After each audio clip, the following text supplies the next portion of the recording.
Good evening, Los Angeles. Thank you again for joining me here for our nightly address from City Hall.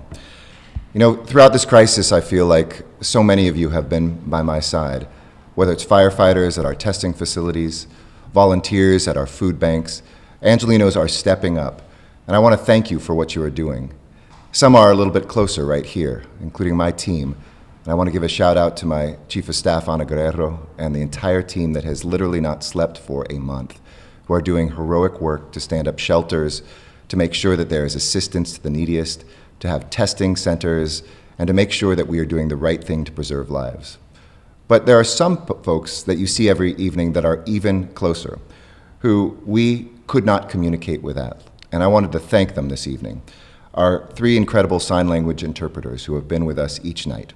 Rick Pope, who is with us tonight, Arlene Narvaez, as well as Nicole Pansino, who is not here this evening, but you've seen in past evenings. I want to thank you for the great work that you have done to make sure all Angelenos have the safer at home message.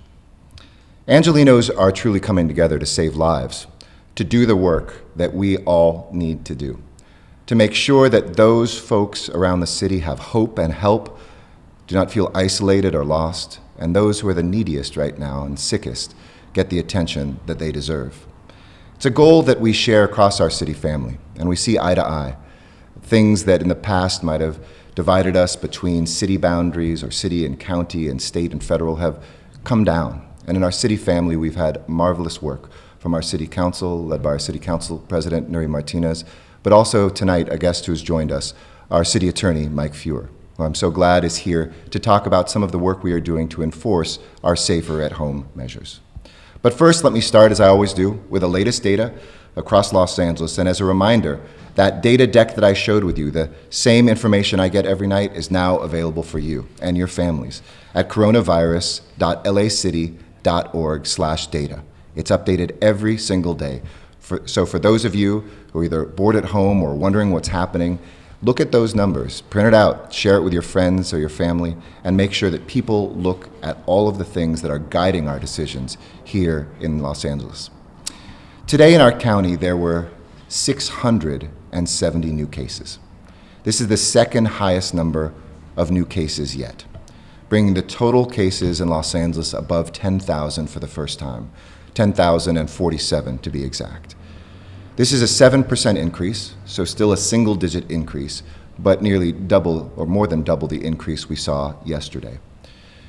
For comparison, the past 7 days have seen an average daily increase of 458 new cases. So while I want to always give you the encouragement and the thanks for the great work you are doing to help us bend that curve down, know that these increases continue to mean we need more beds, more ventilators, that people are still at great danger, and we need to keep up our work and not ease off the accelerator.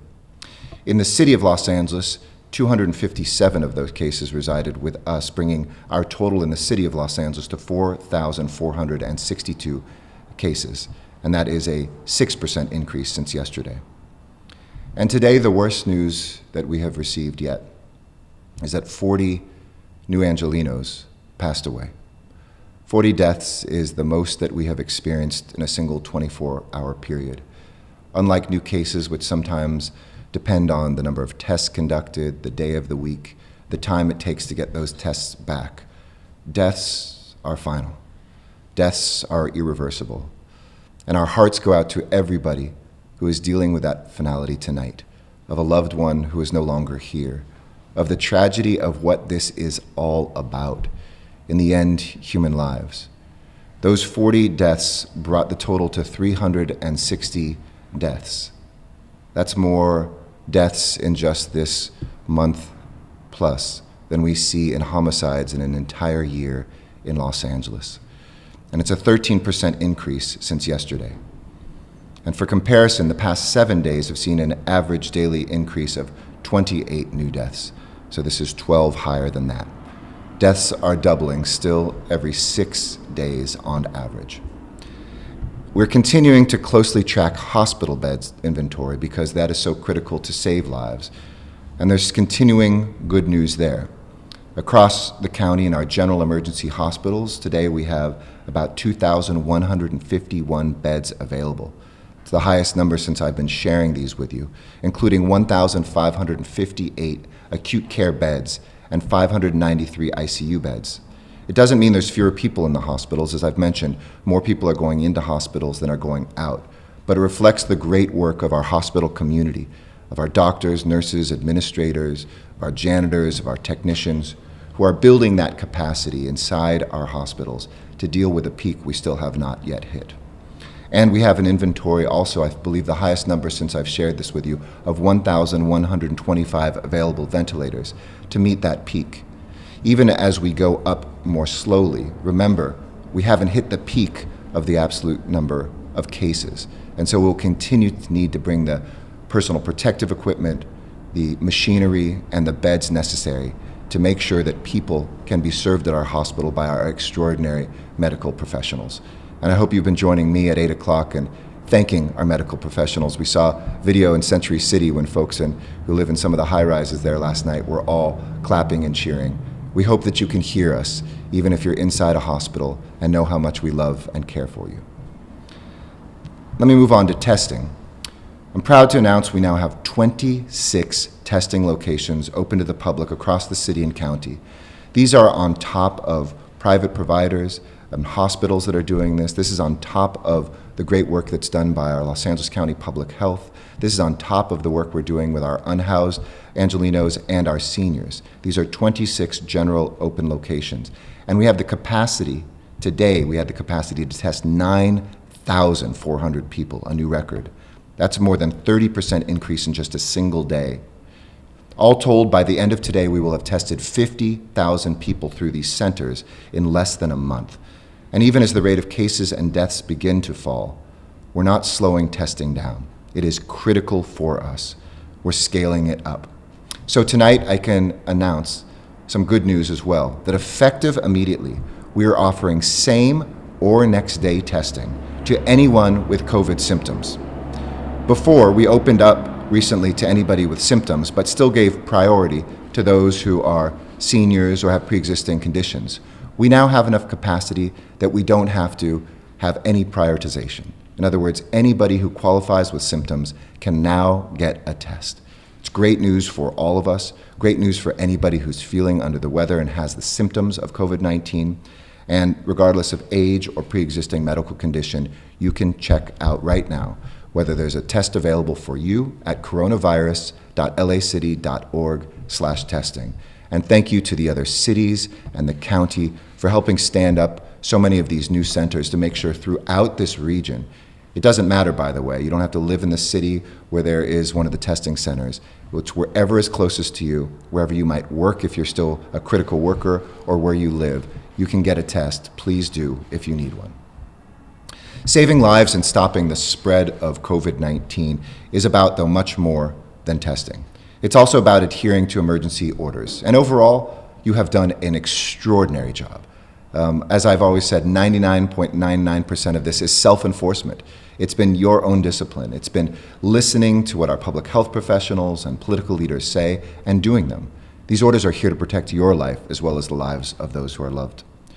But now is not the time to let up, to throw a house party or to go out on a walk outside of a different neighborhood, to get together with friends. And dangerous gatherings can be reported, as I've encouraged folks to do inside the city of LA, at 877-ASK-LAPD.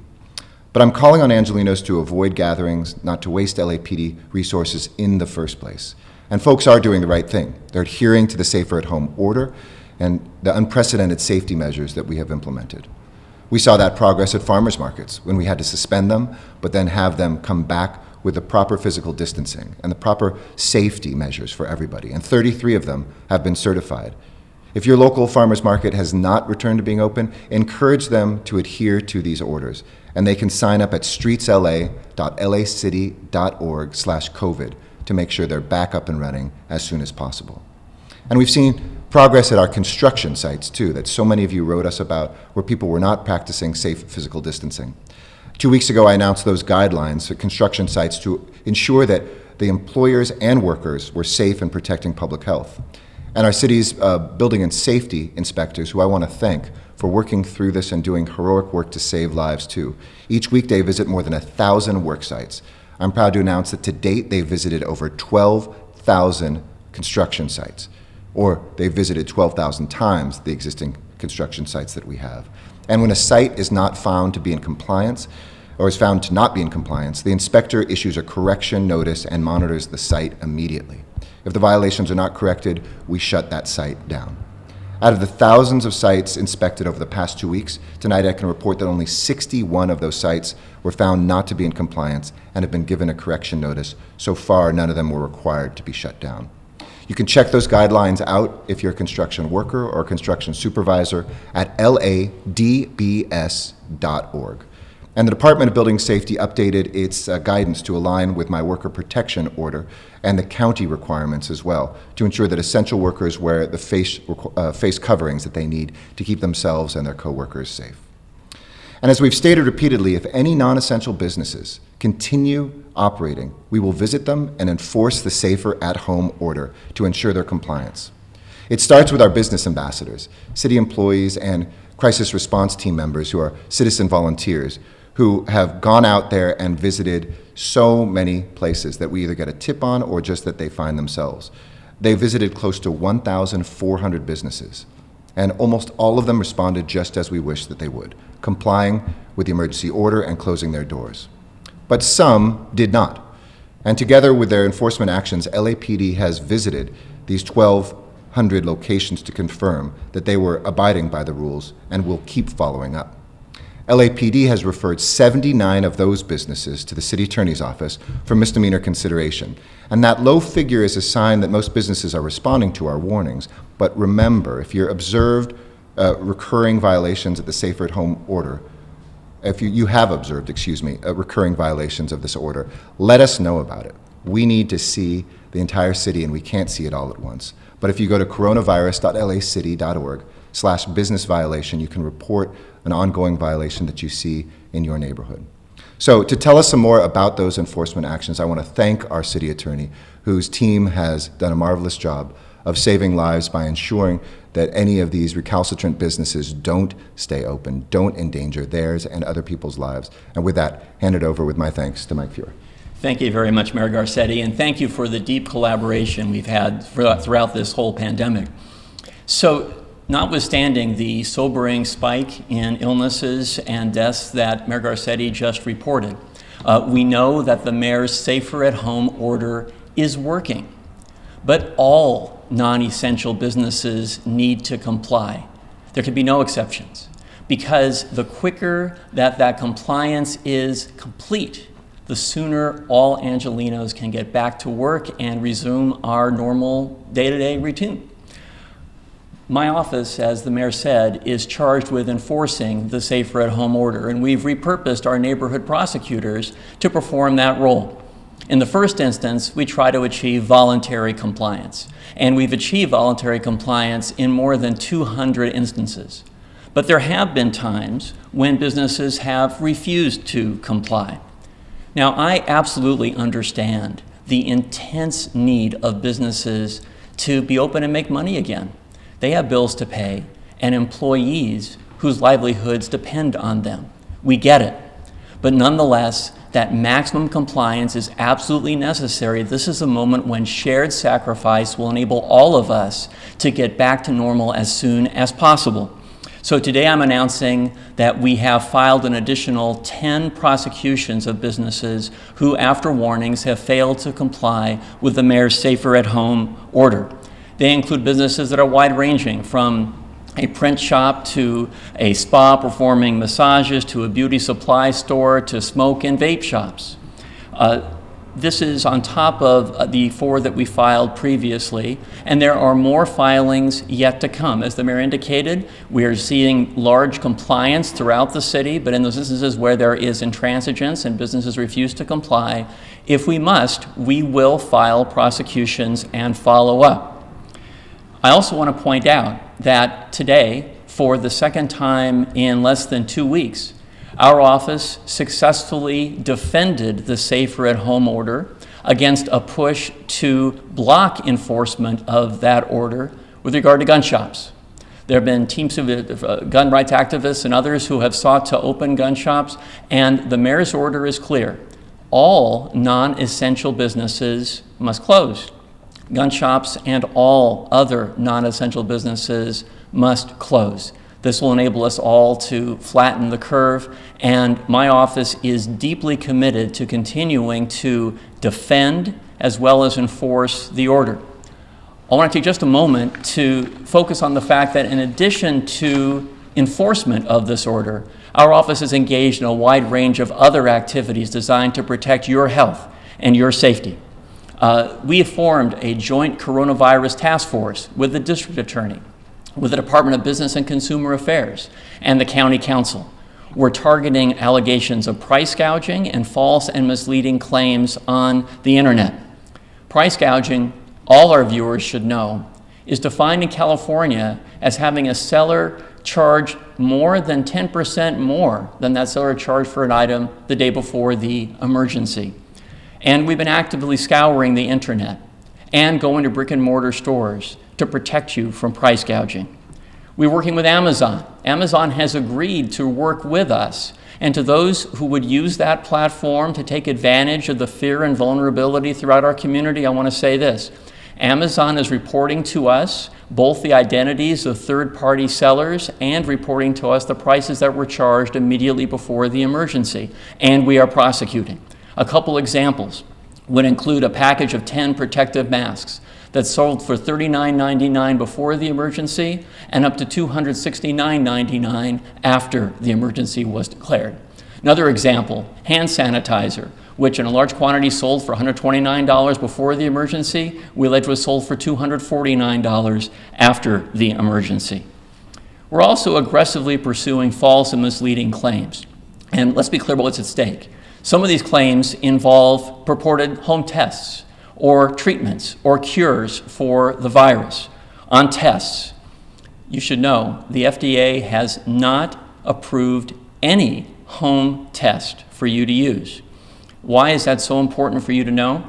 Because any test that is being sold now that purports to be used at home is a test that you can't trust. And if you can't trust the test results, you're in a situation where you could have a false positive and be filled with anxiety and wondering what you should do for yourself, or you could be getting a false negative and infecting other people. So, just a few days ago, we reached a settlement, a stipulated judgment that includes an injunction against a company called Econ Genomics, and that injunction forbids them from continuing to advertise their at-home test.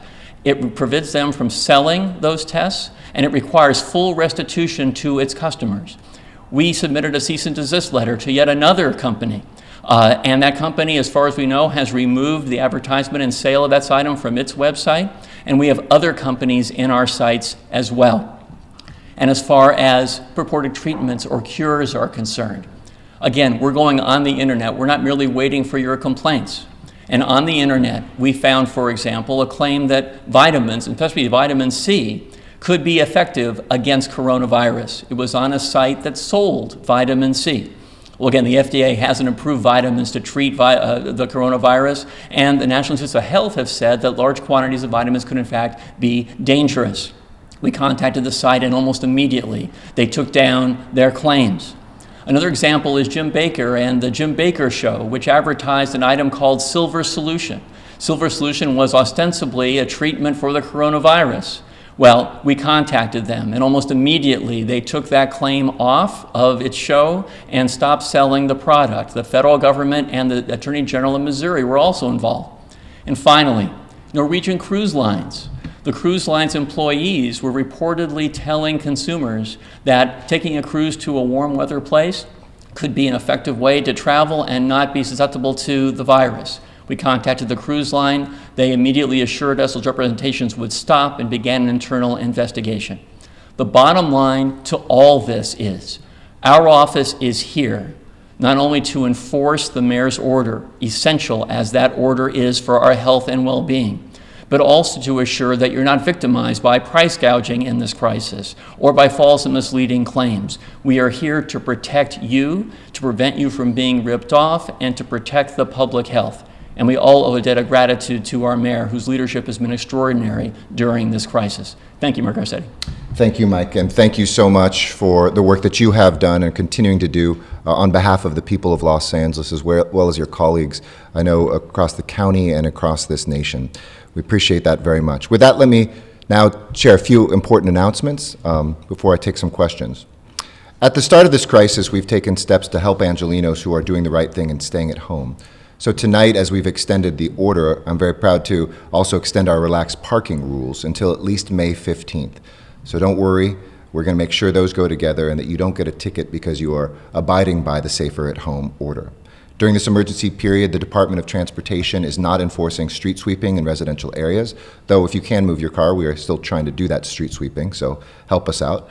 Rush hour parking restrictions, non-metered time limits in commercial zones, and we're not ticketing and towing abandoned and oversized vehicles with expired registration or with recently expired permit parking placards. But I want to be clear, we are still enforcing parking around the city.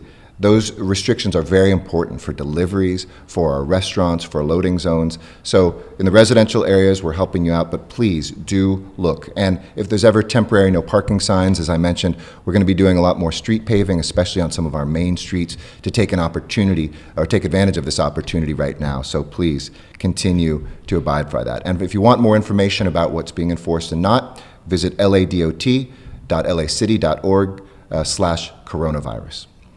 And as long as we require you to stay home, vital services that you depend on will continue to run. I've told you that from the beginning, and that goes for our public transit. Metro is still a lifeline for so many in our region, whether that's a nurse going to work, whether that's a senior who needs to go shopping. It's still providing more than 300,000 trips per day. It's something that we need to make it reliable, continue to operate, and to make sure that we get to where we need to go throughout this emergency. So tonight I'm announcing that beginning this Sunday, April 19th, Metro will change its schedule to make rides more predictable for staff and customers, because we've heard it got a little confusing. Here's what that means. 7 days a week, Metro will run what we're calling a modified Sunday schedule, functioning as it would on a regular Sunday, plus some additional rapid, express, and local buses to increase capacity. The new schedule will maintain about 70% of bus service while making sure there's enough service available for essential trips, and we can keep Metro's entire workforce on the job. We don't need more people losing their jobs right now. So no neighborhood will lose transit service, even if your bus ride may take just a little bit longer.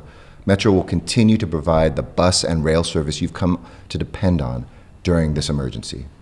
So if you're an essential worker, or if you rely on Metro for essential trips, I encourage you, go to metro.net and check out what that schedule is, familiarize yourself with it, and continue to go Metro. Don't forget those rear door boardings. Don't forget to wear your facial coverings as well to protect our workers as they protect you. What we see every day is evidence of our city and our country and our state and our nation coming together in this crisis. And we see that as we work side by side with the city attorney on enforcement. We saw it as we came together early alongside our county partners to halt public gatherings, to issue our Safer at Home orders, to close our beaches and our trails, to take every step possible to protect our residents. State and local officials have led from day one. So much was really thrown on our backs. But we've understood also the massive threat we faced maybe before folks understood that throughout the country. We have the responsibility, but also the authority to save lives, and we've used that. And I was proud to see that same sort of leadership today from our governor. Gavin Newsom, today, along with his counterparts in the western states, in Oregon and Washington, unveiled 6 very thoughtful and necessary goals required for us to reopen our economy in the future. These were things from testing to hospital surge capacity, from necessary rules for physical distancing in reopened spaces. These are the exact guideposts that we will need to get to a new normal in the weeks ahead. Tomorrow, I'll be detailing those a little bit more and applying them here to the thinking we've been doing in Los Angeles about those days and weeks and months ahead where we can see people going back to the spaces and the places that we enjoyed before this crisis, and how to do that safely. The workforce that we'll require, the technology that we will need, the rules that can help guide us, and the new ways of getting through our city without seeing a spike of deaths or more COVID-19 in LA. But until that moment arrives, we will continue to do what we can to deliver vital services and support all Angelenos, but also to keep our young people engaged. And I want to speak to parents and our young Angelenos for a minute. The Los Angeles Public Library offers our kids and students a broad universe of learning and discovery, and you don't just have to be an LA City resident to take advantage of it. Even though our branches are closed, our library is there for you and working. Great resources, and if you have a library card, you can access ebooks, audiobooks, movies, documentaries, homework help, all at lapl.org. If you don't have a card, you can get an e-card on their website. It's a great thing to do. If you don't have one, get one today. And once you have that in hand, you'll be able to join our Spring into Reading program, where you can read books and complete fun at-home activities. You'll be able to find virtual story times with our librarians. If you feel stuck at home, open up a book, and it's the quickest way to get out of there, to maybe be in space or another place, to go on an adventure, to learn history, to see our future, to do all of those things that I loved as a kid when I used to go to the Sherman Oaks Public Library every afternoon after school. It is a world waiting for you, so don't feel trapped at home. While you're staying at home, you can literally see the world. And every LA Unified student already has a student success card, a program we started a few years ago to ensure every LAUSD student automatically got a library card. You'll discover distance learning online. There's tutoring assistance in math, in science, in English, social studies, and writing between 11 a.m. and 9 p.m. every day to work really around the schedules of busy parents who still might be working. And if you borrowed a book before they temporarily close down, we've extended our due dates and we will not charge any fines during this crisis. So please enjoy your books a little bit longer, maybe share them with your sibling, and return them when this emergency ends safely. Our libraries are going above and beyond during this crisis. And in response to the shortage of personal protective equipment, staff at the Central Library's Octavia Lab, which is an amazing makerspace in our Central Library, are 3D printing face shields for our medical personnel who need them. It's the kind of innovative spirit that we see all around Los Angeles every single day. It speaks also to another community that's hurting during this time, like so many of us, but our community of artists, the inventive playwrights, musicians, painters, performers who define LA as the creative capital of the world, but are struggling right now to make ends meet. In normal times and in moments of crisis, we are determined to ignite that spark of free expression and creativity in every single Angeleno. It's important to our humanity, our culture, and to our economy. So our Department of Cultural Affairs has developed a list of COVID-19 arts resources during this pandemic for our creative community. And emergency relief grants are available for performing artists and small ensembles in dance and music and theater who canceled shows or concerts due to this pandemic. The first round of funding is only available if you apply by May 1st, so go to culturela.org to learn more right now. In conclusion, it's these simple acts of kindness, of cooperation, of our work together that are defining who we are. I'm so proud to be mayor of the City of Angels because every single day I see those wings stretched out by everyday Angelenos doing their part in small and huge ways to save lives, to bend the curve, and to see a brighter future. We've remained at home, we've worn face coverings, we've washed our hands and washed them again and washed them again. We've supported hard-hit families with direct aid and frontline workers. We've kept our distance, we've followed orders and directives. And for more than a month, these daily actions and sacrifices have made a difference. Here, as we are in the midst of the toughest period, stay with it and smile when you can. Remind yourself that the work that we did means that somebody in this city is alive because of what you did. I know it's hard. I know it can feel like the end is still too far away, but I promise you, if you keep this up, we will get through this together. So as I say each evening, please stay healthy, please stay safe, and please stay at home. Strength and love, Los Angeles. And with that, I'm happy to answer questions, as well as the city attorney is too. First question, please. Hi, Mayor. We have a question from Phil Schuman from Fox 11 News. Phil, how are you?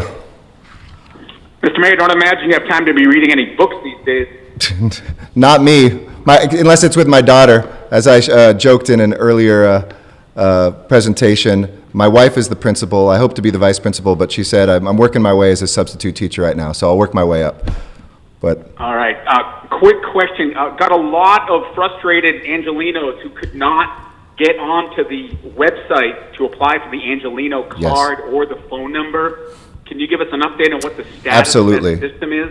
sure, it was an overwhelmingly positive reception. We could not believe how many folks, and many of them, by the way, maybe because of national news, we had literally tens of thousands of people from outside Los Angeles, over 100 cities, that all went online at the same time. We went down for an hour to add more servers. We tripled the phone services. We're going to be using a private phone bank on top of our 311 callers, et cetera, because there's so many folks that were signing up. Let me see if I can find the exact statistics for you. But we had 56,000 applications that have been submitted as of this afternoon, and those are the ones that are filtered by LA City. And I know that it's probably frustrating for some folks out there who didn't know exactly, they didn't live inside the city of LA boundaries from, a neighboring city or something. This is right now just for the city of LA, though we hope to work with county, other cities, and other parts of the country to model this. And like I said, we always knew, just like with our small business loans, there will be an oversubscription, but I'm committed to continuing to raise money. And for folks that are listening out there, continue to give, because when you see and feel that sort of response, you know just how much people are suffering, but just how much we can help. I told you that my wife and I have donated. I've gotten my parents to donate. I've said it to my friends. We have pillars of the community have donated between $5 and $2 million, but we had 56,000 applications. Don't worry if you have not gotten through, because there's 2 more days still. So I think everybody went in that first hour. It's important to remember you don't need to be the first to apply. It's not first come, first serve at all. And as we said yesterday, if there's more people that apply than the number of cards we have in this first round, we will do that randomly. So somebody who fills out the very last second will have as much a chance as the person who fills it out at the beginning. And that will be completed once it closes on Thursday at 4:30. So again, those hours are 8:30 to 4:30. Sorry, go ahead. That was 56,000 from the city of Los Angeles? Correct. Or all told? That's 56,000 from the city of Los Angeles. If you're not in the city of Los Angeles, you can't make the full application. So those are ones just from the first day. Any other questions on that? Thank you. Okay, Our next question thank you. comes from the line of Claudia Prosciutto. Please go ahead with Hey, Claudia. the next news. How are you? Eric, wanted to ask you about plans that are in the works or in place for dealing with other kinds of emergencies that might come up, wildfires, earthquakes, heaven forbid, in the midst of all the restrictions and dealing with the coronavirus crisis. Absolutely. What can you tell me about that? It's a great question, because things like wildfires don't stop just because we're all indoors. Obviously, we've had, even though crime is way down, we still continue to have crimes that police have to respond to that have nothing to do with COVID-19, and our firefighters go out there every single day. So we have the capacity to, I guess, fight more than a one-front war. We plan for this. It's in our emergency plans to be able to scale up. Our numbers today, I share those with you each day in terms of the number of firefighters that are out and our police officers that are out. Right now, we just have 57 cases at Los Angeles Police Department, 17 of those return to duty. There's more that are quarantined than that, but it's still, I believe, under 2% of all personnel. LAFD, there's 19 cases, and 8 have returned to duty already. So we see the capacity to be able to fight a fire. Obviously, if there's something like an earthquake on top of this, that could be devastating because of the public health aspects of that. We have many more rec centers that we could stand up, that we could use as emergency shelters. If we had both those happen at once, God help us, Los Angeles, but we are experienced, we are able, we have resources, and we can meet that challenge. But I pray that this one challenge will be the only one we have to meet at scale. Remember, fires happen all the time, and we've seen those seasons come through, but we are prepared, we feel strong. I talk to the fire chief every day, and our transports comparatively are down. That's because fewer people are out there, there's fewer car accidents, et cetera. So in some ways we have even more capacity to put firefighters on those should there be anything that happens. Thanks, Claudia. Next question, please. Thank you. Our next question comes from the line of Elizabeth Chow with the LA Daily News. Please go ahead. Hey, Liz. Hi, Mayor. So I was wondering, with the city budget, Yes. or at least your proposal for the city budget coming out on Monday, I was wondering, are you considering any, how do you plan on balancing the budget? Are you considering, for instance, a special tax, raising fees? Are there any potential cuts or layoffs? And can you maybe update me on how revenue projections are looking based on what data you have now? Thanks. Absolutely. So we'll be sharing more of that, and we're literally writing it as we speak. This pandemic has caused us to have to look every single day at revenues. There's no question, though, that we are going to have cuts. I implemented a hiring freeze as soon as I declared the state of emergency, more or less, for the city of Los Angeles. We told departments no new programs. Council initiated new initiatives we don't have any space or room for. We're really prioritizing the response to COVID-19, our ongoing fight against homelessness, and making sure that we have the resources we need.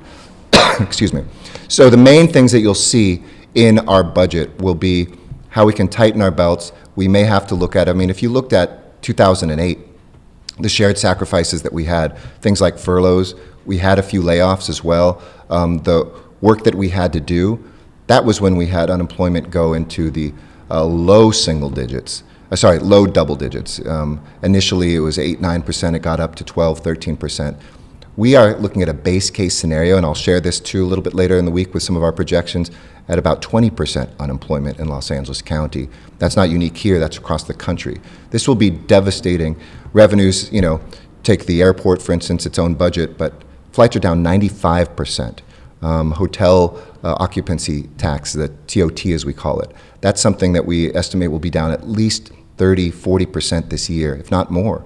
And of course, sales tax is also down, we estimate, quite significantly. So that will require cuts. It is my responsibility to balance the budget. I want to thank the federal government who has helped us get some of the necessary funds we need to reimburse the COVID-19 expenses. But you bring up something very good and very important. Cities around the country and local governments, as well as state governments, will go off a fiscal cliff without assistance from Washington. And I'm imploring our Congress, I'm imploring our president to make sure the next round also helps bail out cities. If you don't bail out cities, that's the only way you can bail out all of America's people, and we need your help. Thanks, Liz. Excuse me. Next question, please. Our next question comes from the line of Maeve Reston with CNN. Please go ahead. Hey, Maeve. How you doing? Hi, Mayor. Obviously, Governor Newsom today described the new normal and what that might look like, with people continuing to wear masks and potentially waiters at restaurants wearing masks and gloves and doing temperature checks.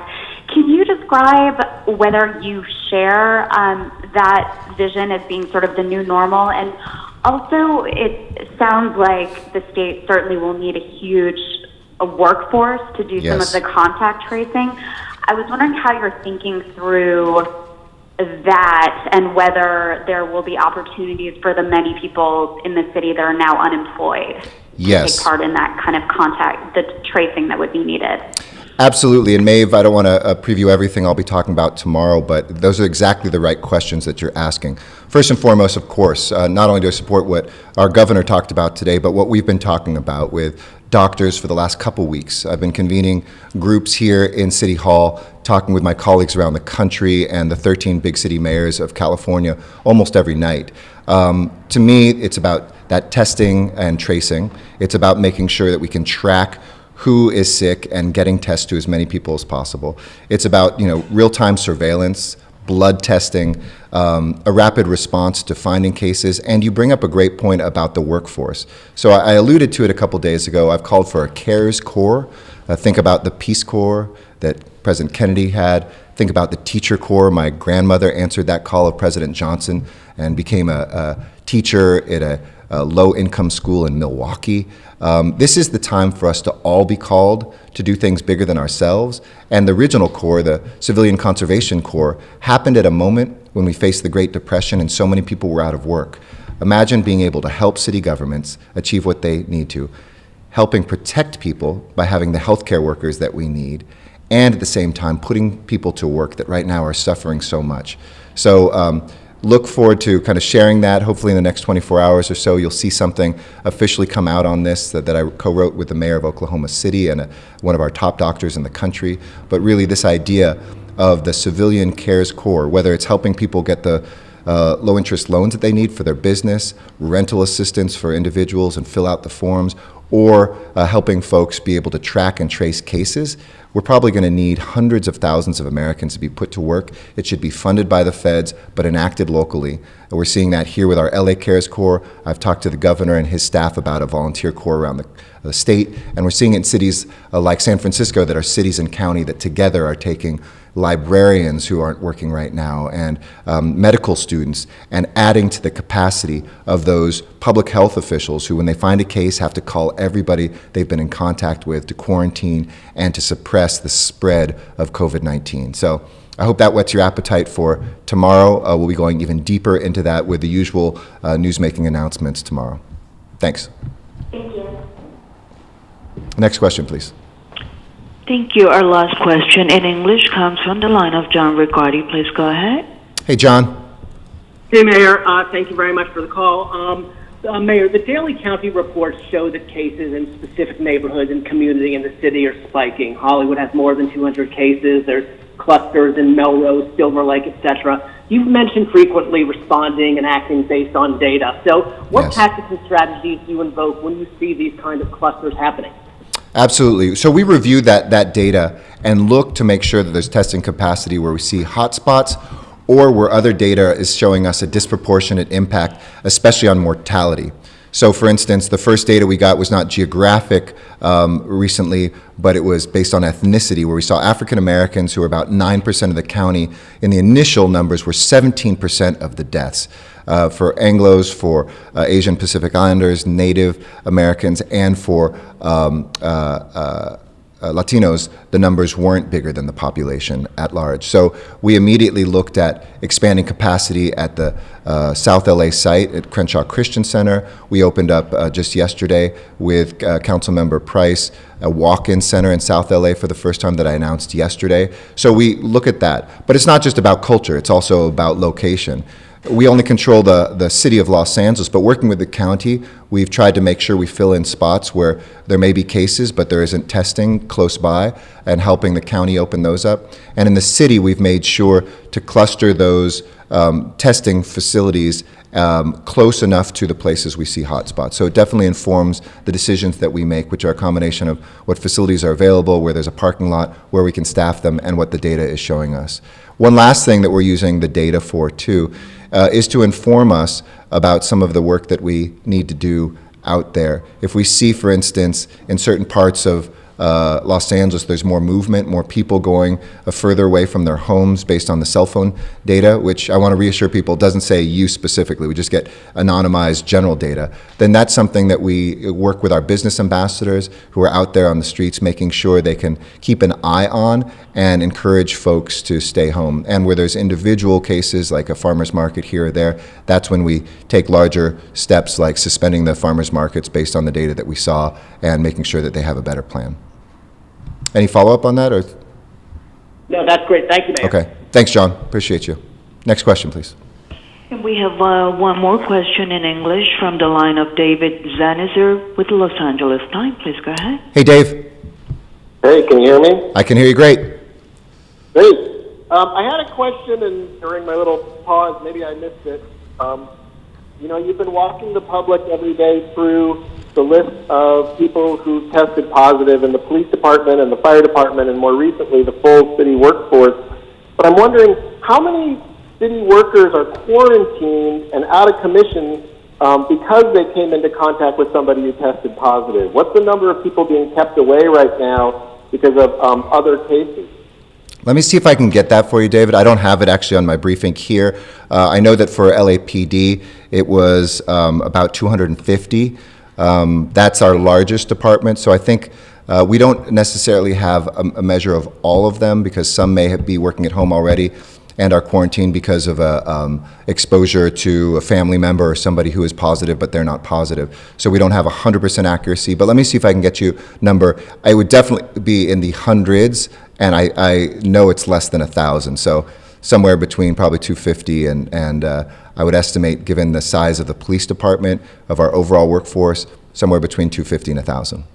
But we don't have any functions of government that have been limited. There's not a single department who has said because there's people who are quarantined or out, we aren't able to fulfill the responsibilities that we have. And in fact, we've used the disaster worker program, which deputizes city workers to go into new roles or different departments to meet the needs that we have for everything from a homeless shelter or a testing site. We're able to fill in and even supplement our usual strength. But I'll see if I can track down the overall number of both confirmed positive cases from city workers and then also the number that are quarantined as well.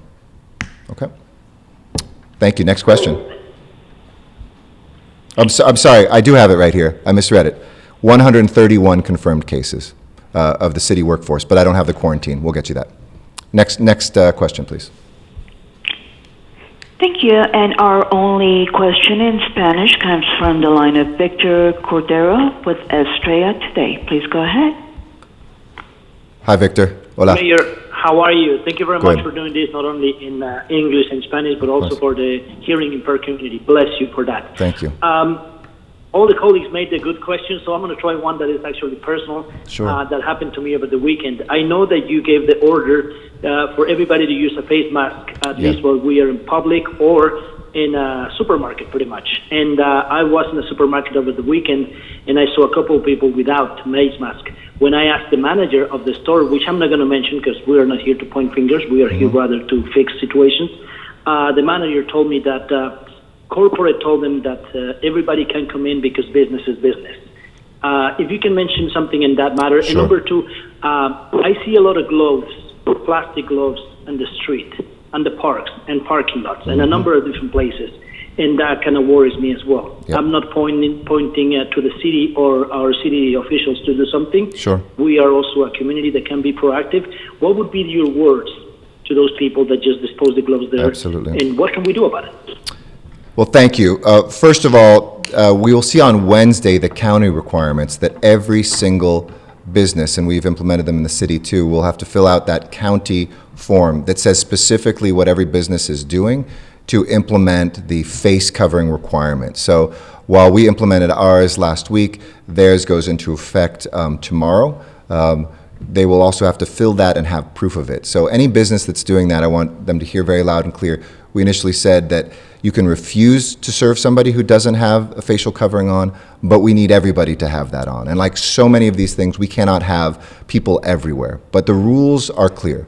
You must have a face covering to protect those employees that are in there, and those employees must have them as well. So anybody who has that, please continue to call us. Call 311 if it's in the city of LA, and we'll make sure that we get our business ambassadors out there, sit down, and we do believe business is business. We want to keep business going in our essential businesses, but that shouldn't come at the expense of their workers. That shouldn't come at the expense of more deaths. That shouldn't come at the expense of all of our health. So really take that personal responsibility, and we will try to fill in as much as possible. In terms of the gloves too, I think similarly, take responsibility. If you have rubber gloves, throw them out. Your trash is your trash. You put city workers and others at risk potentially of touching that contaminated material, but we do have personal protective equipment for our sanitation workers, our rec and parks workers and others, so they can safely dispose of them, but please help them out and don't put anybody else at risk. I'll say that in Spanish. Let me thank, as always, our English language visitors who are here today. Thank you. God bless you. I'll see you tomorrow. Pero también en español yo quiero decir unas palabras, pero dos preguntas.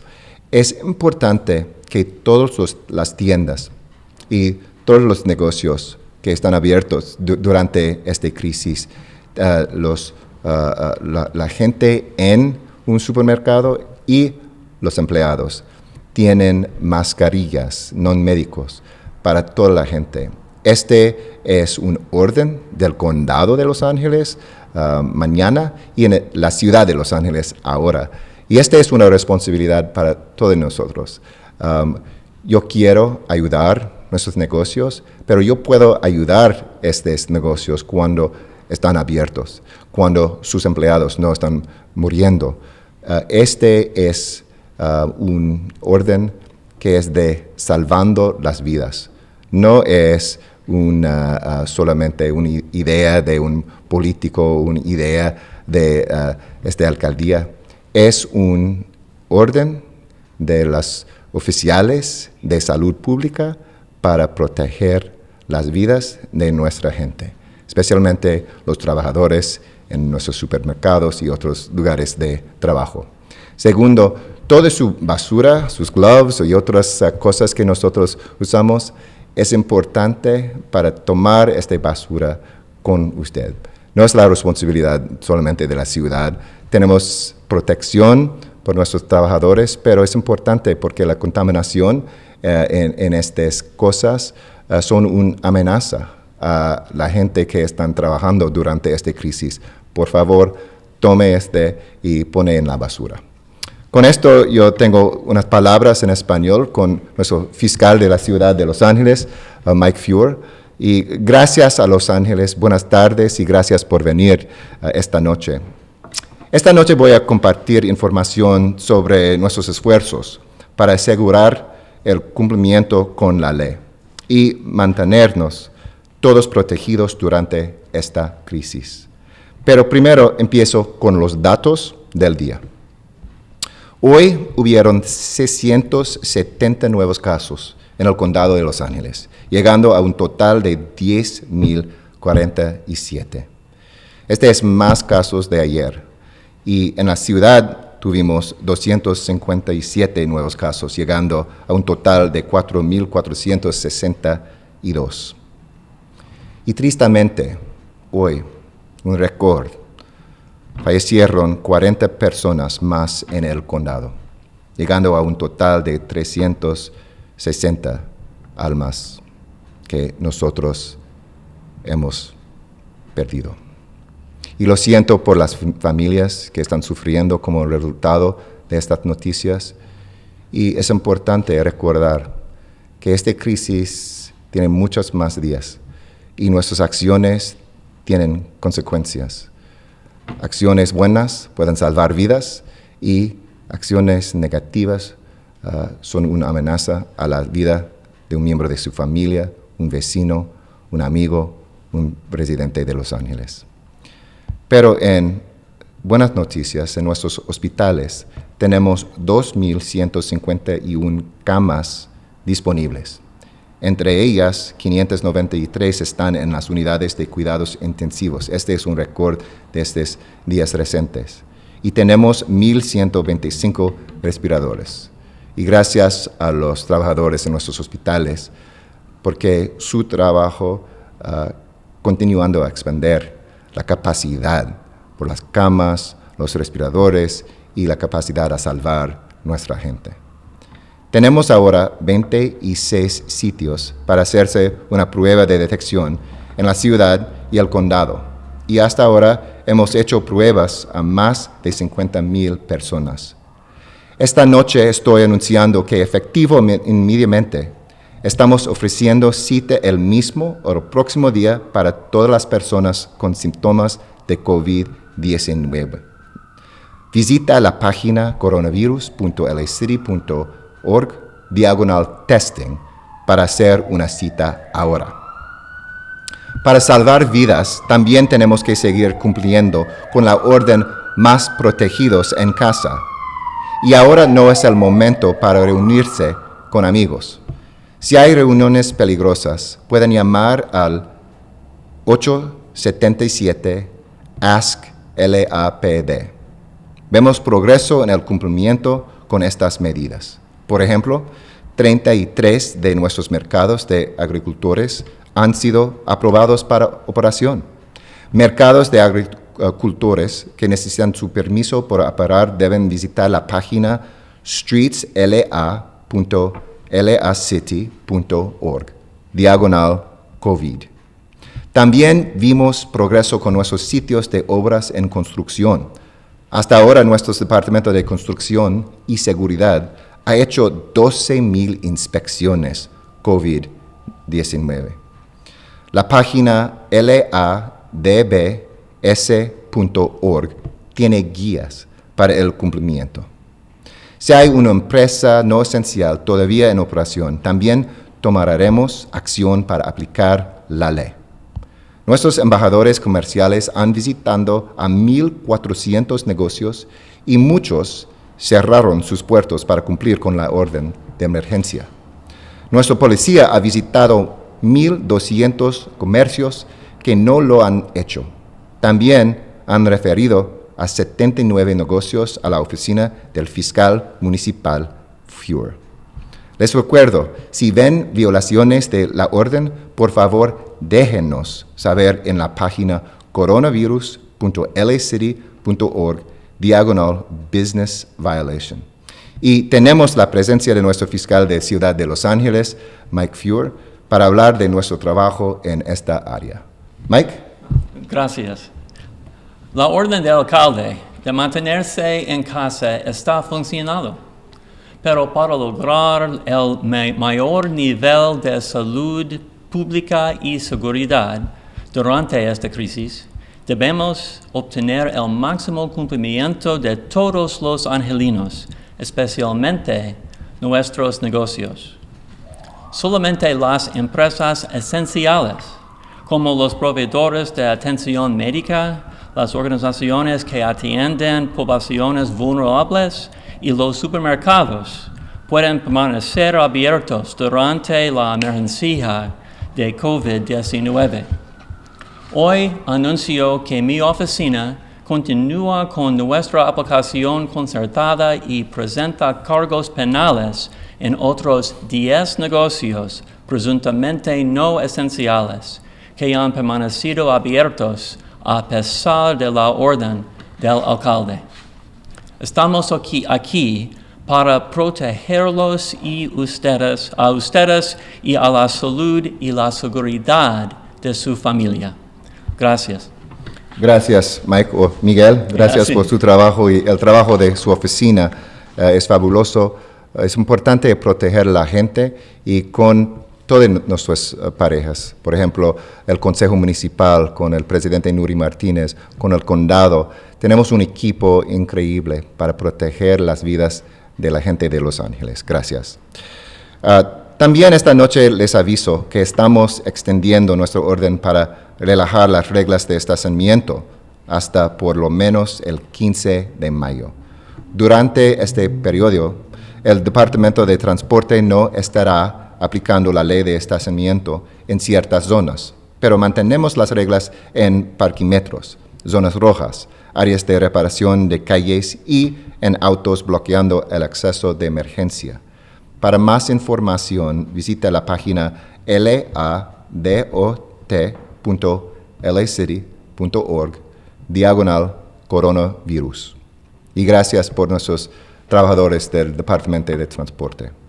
También esta noche les aviso que empezando el domingo 19 de abril, LA Metro, nuestro sistema de transporte público, cambiará su horario para ayudar a sus pasajeros y empleados. Estarán operando el horario de los domingos, 7 días a la semana, junto con servicio adicional de autobuses rápidos para aumentar la capacidad. Si tomas el metro, visita la página metro.net para ver los horarios y preparar tu viaje. Y gracias a toda la gente en LA Metro por su trabajo, a proveer transporte crítico a nuestros trabajadores y la gente de Los Ángeles. Nuestras bibliotecas públicas también ofrecen un gran universo de información para que nuestros hijos puedan descubrir y aprender más. Y aunque estén cerradas las bibliotecas, pueden acceder a estos recursos en línea. Por favor, visita la página lapl.org para más información. Hay mundos de exploración, de imaginación para nuestros jóvenes. Y esta es una oportunidad en casa a explorar el mundo. Y para obtener una tarjeta virtual, si no tienes una tarjeta, son disponibles para ustedes. Con esta tarjeta también pueden recibir ayuda de tutoría en línea gratis entre las 11 de la mañana y las 9 de la noche todos los días. Ese es increíble, especialmente para nuestros estudiantes que están en casa cada día. Y es un poco de ayuda para nuestros padres también. Y este es un sistema increíble y gracias a los bibliotecarias por su ayuda. Nuestro Departamento de Asuntos Culturales también está ofreciendo una lista de recursos para artistas, incluso una beca para alivio de emergencia para artistas, pequeños teatros y grupos artísticos quienes han tenido que cancelar espectáculos debido a esta crisis. Para aplicar para estos fondos, por favor visita la página culturela.org para aplicar para la primera ronda de fondos. Y yo quiero dar mis gracias también.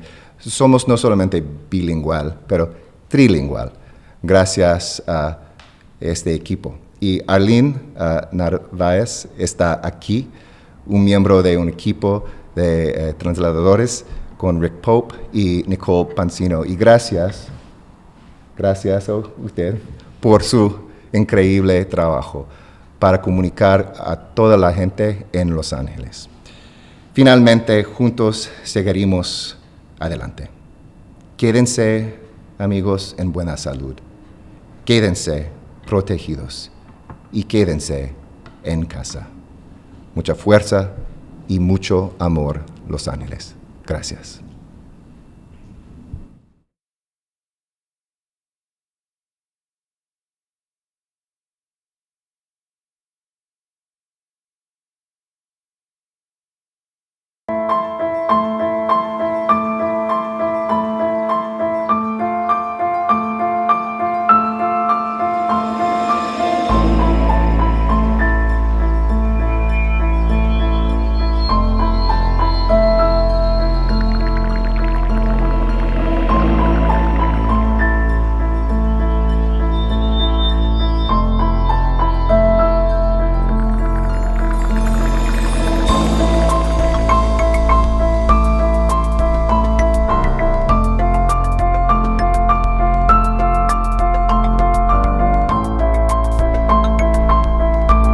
Housing. This is not the end all. This is just a step, but it's an important step, getting people off the corners, off the streets, out of their cars. In this facility, individuals are going to have access to case managers, health care, substance abuse treatment, job training, life skills, haircuts. They can wash their clothes, you name it. We want it to be home. Residents will have a storage space, laundry facilities, restrooms, showers, and round-the-clock